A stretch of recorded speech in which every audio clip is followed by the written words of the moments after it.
So my name is Adam, and after I graduated college in 2009, my best friend and I went on a cross-country road trip for 5 months. And we went from North Carolina to New Jersey to Washington State to Southern California and then back to North Carolina. So we sort of did like a rectangle around the country. And what allowed us to afford this trip is we were working with an organization called WOOF, which stands for Worldwide Opportunities on Organic Farms. And basically what it does is it pairs small organic farms with volunteer workers. So as a volunteer, it's a really great way to travel the world because even though you're not making money, you're not really losing money on these farms either because they give you a place to stay and they give you 3 meals a day, which are amazing. The downside to woofing, though, is sometimes you're forced to stay with some people who are batshit crazy, for lack of a better term. About a month and a half into our trip, my best friend Sam and I had this horrible experience in southern Washington where, strangely enough, we were staying with a couple named Jeff and Danielle who had met at Warren Wilson College. And they're sort of what I like to refer to as like the trust fund hippie crowd. So they like to spend their parents' money and like talk about peace and love, but like their farm was rotting and all their kids were naked. And, like when we got there were literally like 800 dead flies on those like fly trap papers hanging from the ceiling. Sam and I both got food poisoning while we were there. It turned out that Danielle was bipolar and she had to be like hospitalized at the end of our stay. It was just a really traumatic experience. So after we finished our time, our 2 weeks on this farm, we were sort of at our wits' end, and we're like, if the next farm is any worse than this, like we are going home. But fortunately, I think God heard that conversation because we got to our next farm, which was in McMinnville, Oregon, which is about an hour south of Portland. And we stayed at this medicinal herb farm called Riverside Farm. There were about 150 different like herbs and plants that the woman who owned the farm used to make tinctures and sell like to the local co-ops. And when we got there, we were met by two guys our age, which we thought was sort of odd. It was this guy named Tommy and this guy named Rob, and they were like sitting by the gate like smoking a joint waiting for us to get there.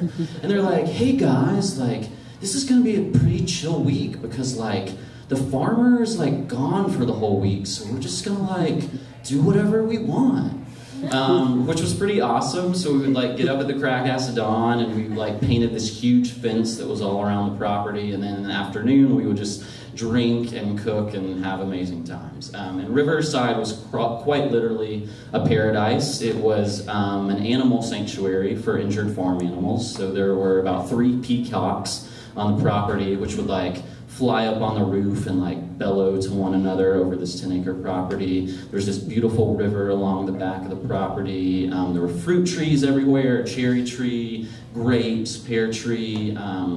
There was this sheep with like testicles the size of my head. I mean, you could literally squash my skull in between these 2 sheep testicles.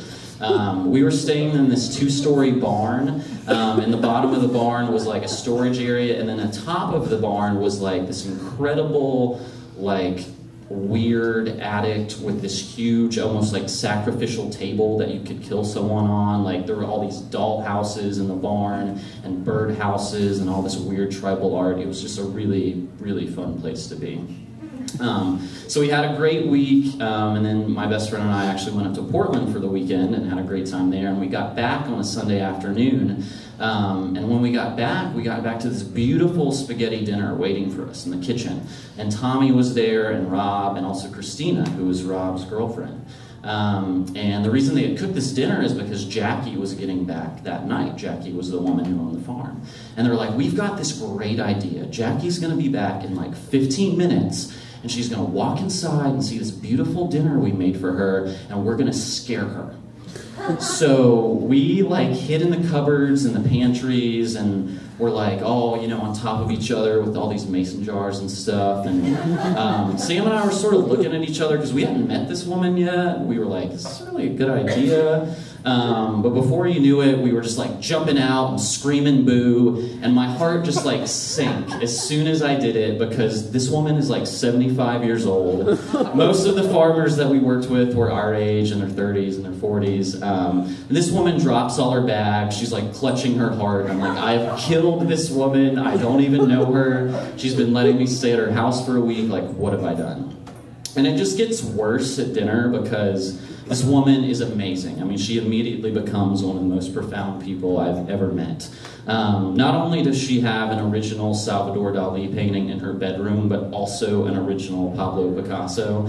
Every single house or room in her house has a different like art theme. There's a Native American room and a Chinese room and a Japanese room.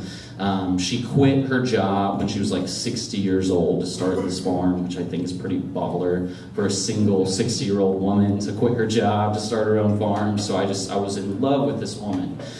Beautiful, sort of like Helen Mirren a little bit, like weirdly attractive. But there's like a weird undertone at the dinner. I think mainly because we sort of scared her. But she's really fixated on this guy named Jeremy. And Jeremy is a wolf volunteer at one of the neighboring farms in the area. And apparently Jackie had convinced one of her friends to start opening their farm up to woofers because she had had a really good experience with it. And so this other farm had only been accepting volunteers for a couple weeks, and it was terrible. Like they had just got the worst volunteers possible. And this one guy in particular named Jeremy was apparently like addicted to cocaine, and he was stealing money from people, and there had been like break-ins in the area. So Jackie was really nervous, and she was warning us throughout the dinner, like, watch out for Jeremy. If he tries to come over here and work for us, like, tell him to leave, just like, he's not welcome here. So we finished up the dinner, we all go back to the barn, and like an hour later we hear like this really angry stomping, like up the stairs. And Jackie like burst in and is like, who pulled a prank on me this time? Like, I'm tired of this, like, who did it? And we're like, Jackie, calm down, like, we've all been in the barn, what are you talking about? She's like, come with me, right now.